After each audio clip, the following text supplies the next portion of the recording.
বাহিৰ সেই ত্যাগৰ বিষয়ে আমি মঞ্চত প্ৰতিষ্ঠা কৰিম আৰু আসন গ্ৰহণ কৰিবলৈ কমলজ্যোতি গগৈ ছাৰ আৰু আজি শ্ৰদ্ধাৰ আমি বহু বছৰ ধৰি একেলগে বিভিন্ন ধৰণৰ অনুষ্ঠানত দিহা পৰামৰ্শ ল'বৰ কাৰণে আমি তেওঁলৈ যাওঁ ভাৰতাত তেওঁৰ ভায়েক ৰোহিত আছে ৰোহিতৰ লগৰে মই বিভিন্ন ধৰণৰ অনুষ্ঠানত ভাৰতে আমাক মাতেই আৰু মই তিয়কৰ পৰা ওলোৱা সূত্ৰপাত নামৰ আলোচনীখনৰ প্ৰথম সম্পাদক আছিলোঁ এই সূত্ৰপাত আলোচনীটো বিভিন্ন ধৰণৰ লেখা আৰু তাৰ প্ৰচ্ছদ অংকনৰ ক্ষেত্ৰতো ভাৰতে যথেষ্ট আমাক সহায় কৰিছিলে ভাৰতক মই মোৰ ফালৰ পৰা জয়জয়ী আন্তৰিক অভিনন্দন জ্ঞাপন কৰিছোঁ আৰু সমবেত অতিথিবৃন্দ মই মাত্ৰ দুটামান কথা কওঁ অলপ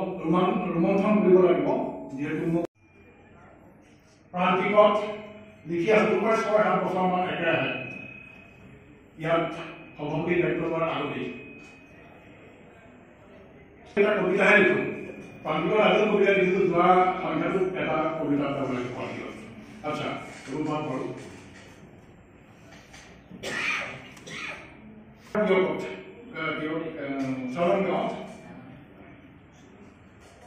মই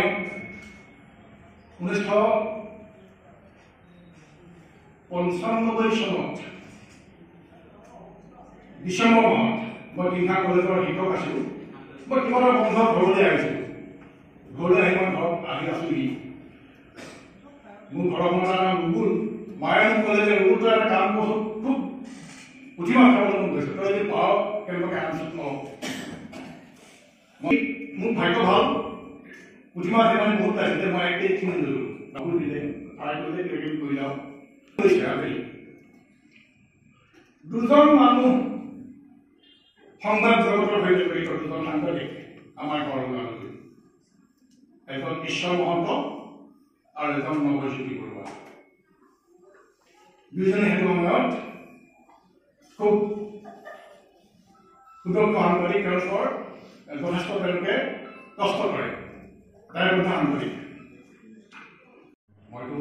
এতিয়াও সাংবাদিক নহয় আপুনি যে লিখা মেলা কৰিছিল পাৰ্টিতে এই যে সূত্ৰপাত নামৰ আলোচনীখনৰ কথা তেওঁলোকে ক'লে এইবিলাকটো কৈছে আপুনি সাংবাদিক নহ'ব পাৰে ধৰণে লেখাৰ সৈতে আপুনি জড়িত গতিকে আপুনি নিশ্চয় পাৰিব মই তেতিয়া চিন্তা কৰিলোঁ হয়